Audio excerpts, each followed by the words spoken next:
everyone, Andrew Carruthers here, Education Director for Sam Villa. We're here in Montreal, Canada this week shooting some brilliant editorial, and we thought this is a great time to take a little bit of time away and do a few hot tip videos for you. And we found this really cool room to do it in. So one of the things that we wanted to bring to you is this process here it's actually an educational process that they call conscious competence. And it was first introduced by this man named Martin Broadwell, and it was back in the 60s. They found that every human being, through a learning process, had these 4 steps that they went through. And it all started with this, which is called unconscious incompetence. Now what this means is that you don't know what you don't know. And we all start there. Would you guys agree? Yes, you do. I heard you. We move from unconscious incompetence into conscious incompetence, which means that now we do recognize that, hey, there's something missing. So let's say you're in the salon and you realize that, you know, there's a part of my business that isn't making sense to me. You become now consciously incompetent. Make sense? Okay, still with me. Thank you. Once we start to learn, then we grow conscious competent. And what that means is now you're in this state of you know something new and you're starting to implement it. Now the hard part in this stage is that you have to think about what you're doing constantly to make sure that you're competent. The more you practice, the more you practice, the more you practice what you hope for, and this is the step that a lot of us, we stop our learning process before we hit this, is you want to get here, which is unconscious competence. Let me put this into terms of something that all of us have learned to do. Remember back when you were taught how to drive a car. I'm sure right before you drove that car for the first time, you thought, this is going to be a cakewalk, especially those of you that learn to drive stick, right? You think, this is easy. At that point, you were completely unconsciously incompetent. You had no idea what you were in for.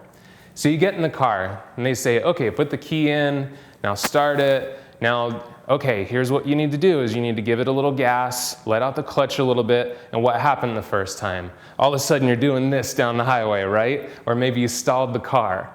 So what were you at that point? All of a sudden, now you're conscious of how incompetent you were to drive that car. You guys are with me. After you took a couple driving lessons, then you started to get down the, okay, feather the gas, let out the clutch a little bit, and then you start to roll, and you're starting to get a little smoother. But in that moment where you are, you're consciously competent because you have to think through every step. You mentally have to train yourself on every little step. Now, 6 months later, you're on your phone, you're eating a burger with this hand, and you're just driving the car with your knees, and nothing's even going through your mind as you're hitting the gas, letting out the clutch, hitting the brake, shifting gears. Now you've become unconsciously competent.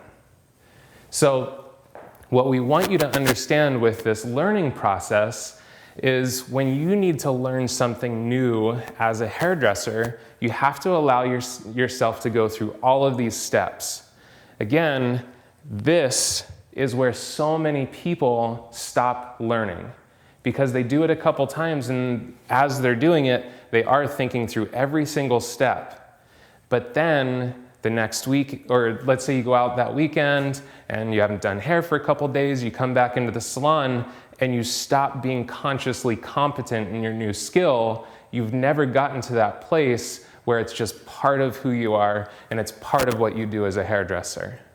So it's very, very important that when you go out and you get this education, you watch these YouTube videos, hot tip videos, anything that you do it well enough for a long enough time that you get it to here, guys.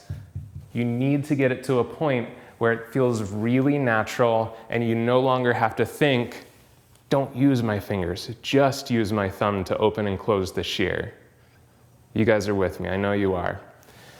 This is a really important process that you understand so that you allow yourself the time to really bring in true brilliance into your work and make sure that it becomes part of who you are and not something where it stops at, oh yeah, I tried it a couple times and then it floated away. So practice, practice, practice so you can get to that place of unconscious competence, and we know that it's going to help you so much behind the chair. I'm Andrew Carruthers, coming to you from Montreal.